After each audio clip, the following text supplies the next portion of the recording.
Fala galera, bom dia, boa tarde, boa noite. Eu, Lucas Silva de Macedo, estudante de Biotecnologia da Universidade Federal da Paraíba, sobre aula de Química Orgânica 2, vou falar um pouco sobre ligações peptídicas e ligações de sulfeto, alguns peptídeos interessantes, estratégias de síntese de ligação peptídica, N-proteção e C-ativação. Pois bem, ligações peptídicas e ligações de sulfeto são as únicas ligações covalentes em um peptídeo ou uma proteína que mantém os resíduos de aminoácidos unidos, ligações peptídicas. As ligações amida que unem resíduos de aminoácidos são denominadas de ligações peptídicas. Por convenção, peptídeos e proteínas são escritos com o grupo amino livre, ou aminoácido N-terminal. À esquerda é o grupo carboxila livre, o aminoácido C-terminal. E à direita, C-terminal, à direita. Como na imagem que está a seguir, vocês vão ver isso. Quando se conhece as identidades dos aminoácidos em um peptídeo, mas não a sua sequência, os aminoácidos são escritos separados por vírgula. Quando a sequência de aminoácidos é conhecida,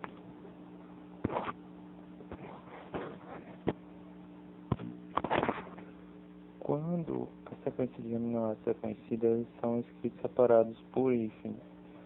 No pentapeptídeo mostrado embaixo, que vocês vão ver agora há pouco na imagem, a valina é o aminoácido N-terminal e a histidina é o aminoácido C-terminal.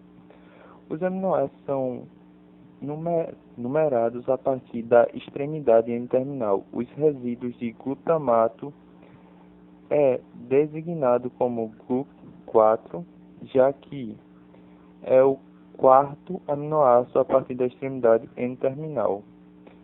Ao nomear o peptídeo, nomes adjetivos são utilizados para os aminoácidos, exceto para o aminoácido C-terminal. Assim esse pentapeptídeo é denominado de valil, cisteíl, alanil, glutamil, histidina. Esse que vocês estão vendo aí na tela. Uma ligação peptídica tem cerca de 40% de caráter de ligação dupla em virtude da deslocalização de elétrons. O impedimento estérico faz a configuração trans ser mais estável do que a configuração cis, de modo que os carbonos alfa dos aminoácidos adjacentes são trans uns aos outros.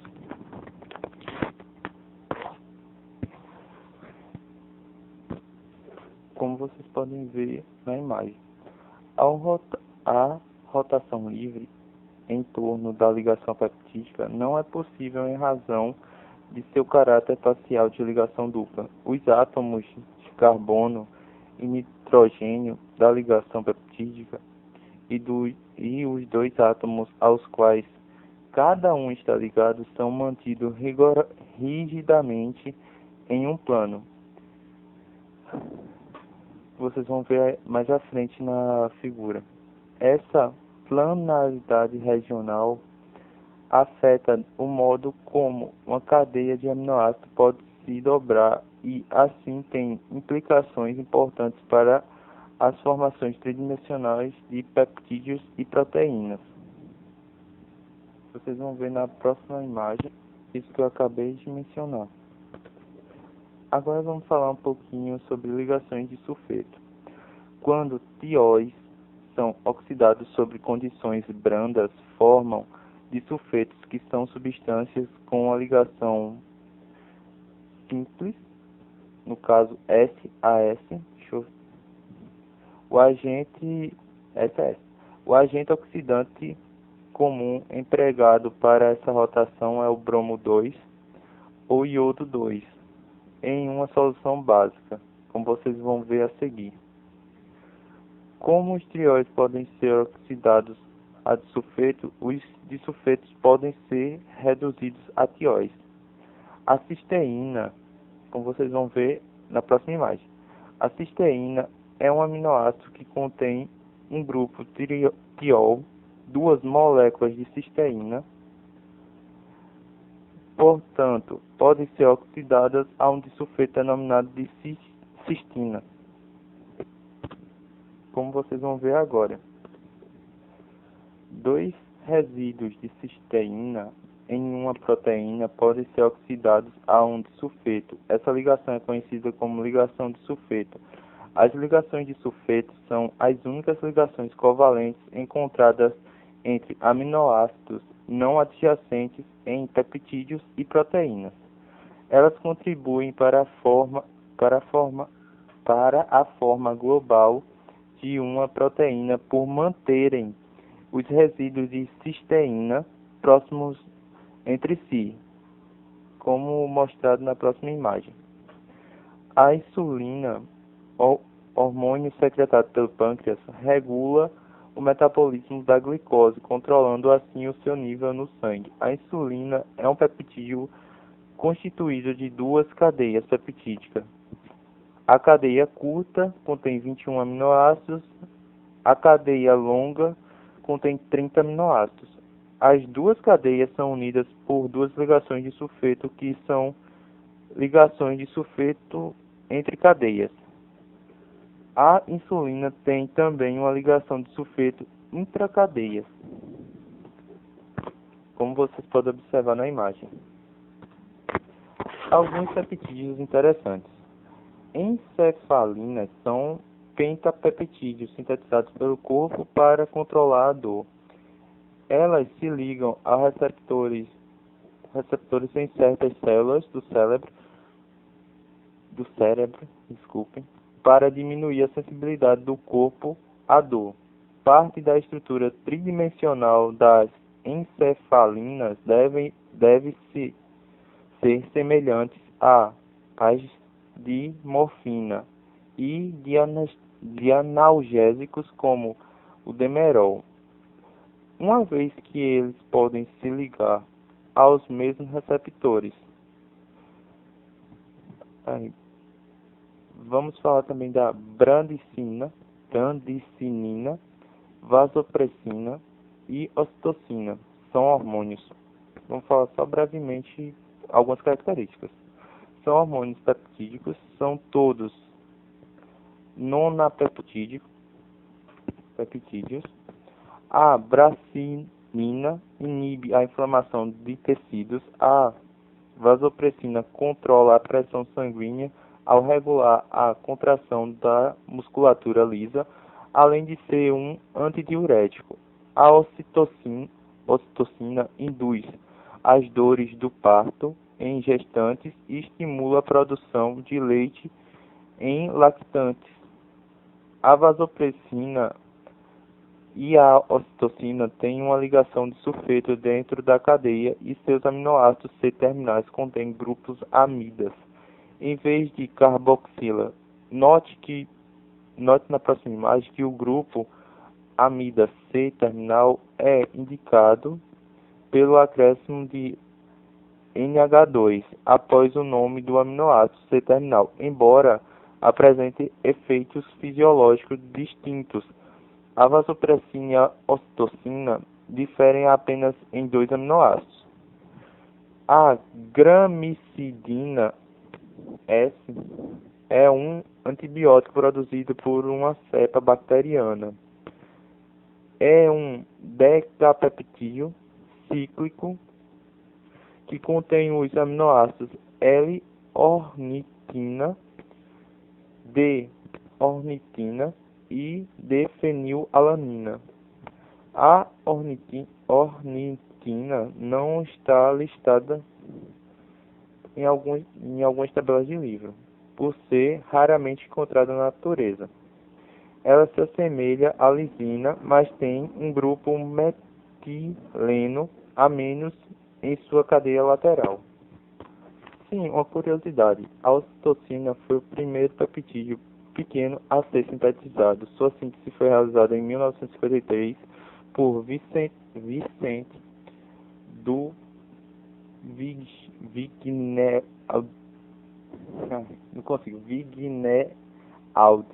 que posteriormente sintetizou a vasopressina. Do Vigneaud nasceu em Chicago e lecionava na George Washington University Medical School.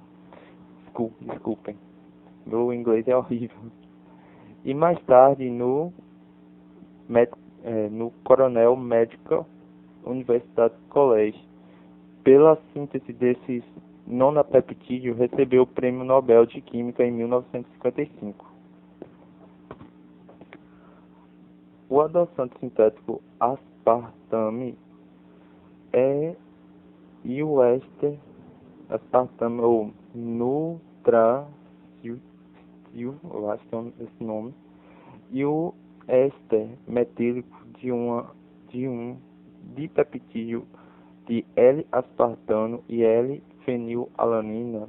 O aspartame é cerca de 200 vezes mais doce que a sacarose. O éster etílico do mesmo dipeptídeo não é doce. Se um D-aminoácido é substituído por um dos L-aminoácidos do L-aspartame, o dipeptídeo resultante é amargo em vez de doce. Assim como mostra a imagem, claro. A glutationa é um tripeptídeo de glutamato, cisteína e glicina. Sua função é destruir agentes oxidantes prejudiciais ao corpo. Acredita-se que os agentes oxidantes sejam responsáveis por algum dos efeitos de envelhecimento e que estejam associados ao câncer.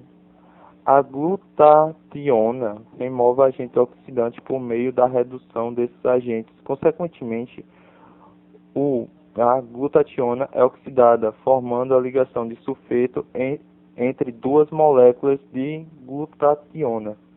Em seguida, uma enzima reduz a ligação de sulfeto, permitindo a glutationa reagir com mais agentes oxidantes, como mostra na imagem a seguir. Agora vamos falar um pouquinho sobre estratégia de síntese de ligações peptídeas, N-proteção e C-ativação. Como os aminoácidos têm dois grupos funcionais, surge um problema quando se tenta fazer determinadas ligações peptídicas. Por exemplo, supondo-se que desejássemos fazer o dipeptídeo GLI-ALA, esse peptídeo é apenas um dos 4 dipeptídeos que podem ser formados a partir da alanina e da glicina, como mostrado na imagem.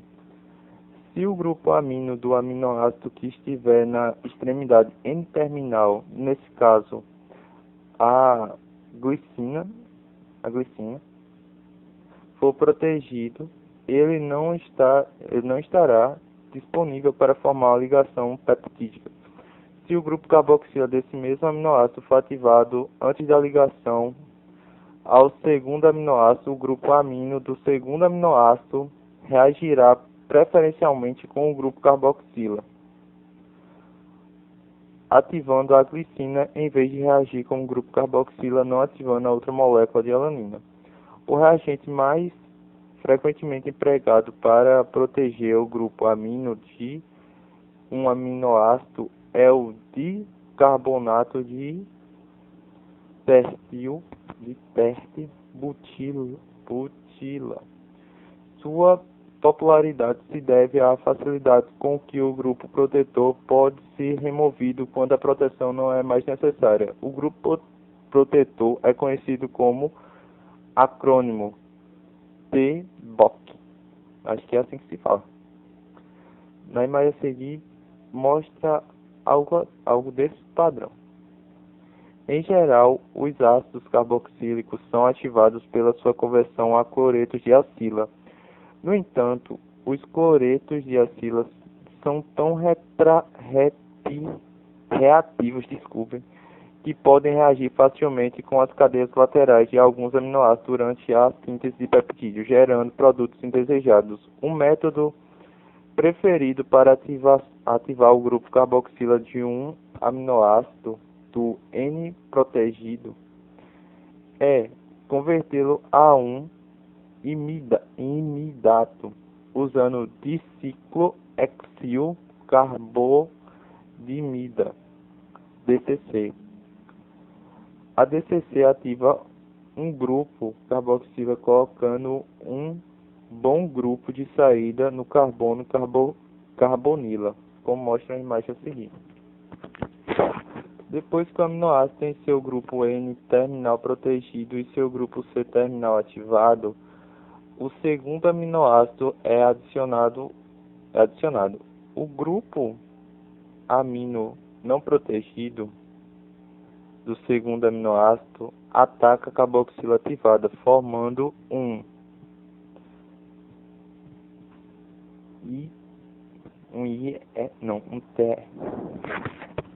intermediário tetraédrico a ligação C carbono e oxigênio do intermediário tetraédrico é facilmente rompida porque os elétrons ligantes estão deslocalizados, formando o diciclohexil-ureia em uma diamida estável, como é mostrado nessa imagem.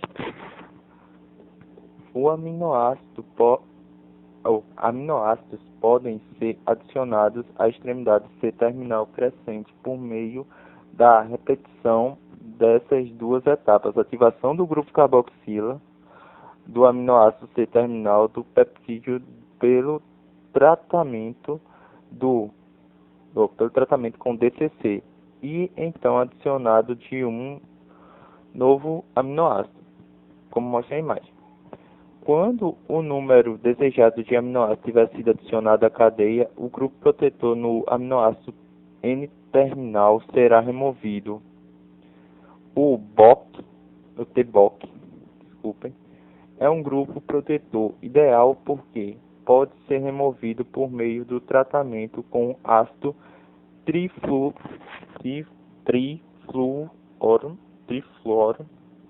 acético e clorometileno, reagentes que não quebram quaisquer outras ligações covalentes. O grupo protetor é removido por uma reação de eliminação, formando isobutileno e dióxido de carbono. Como esses produtos são gases, eles se desprendem do meio reacional e a reação se completa, como mostrado na imagem. Teoricamente, essa técnica deveria possibilitar fazer uma cadeia peptídica tão longa quanto desejada. No entanto, as reações não dão 100% de rendimento, e os rendimentos vão decrescendo durante o processo de purificação após cada etapa da síntese. O peptídeo deve ser purificado para impedir reações subsequentes indesejadas com reagentes resultantes, considerando que cada aminoácido pode ser adicionado à extremidade crescente da cadeia peptídica com rendimento global ou com rendimento de 80%. O rendimento global é denominado um nonapeptídeo, como bradicina, seria apenas 17%. Obviamente, peptídeos grandes nunca poderiam ser sintetizados por esse método. Na tabela abaixo mostra o número de aminoácidos e o rendimento global.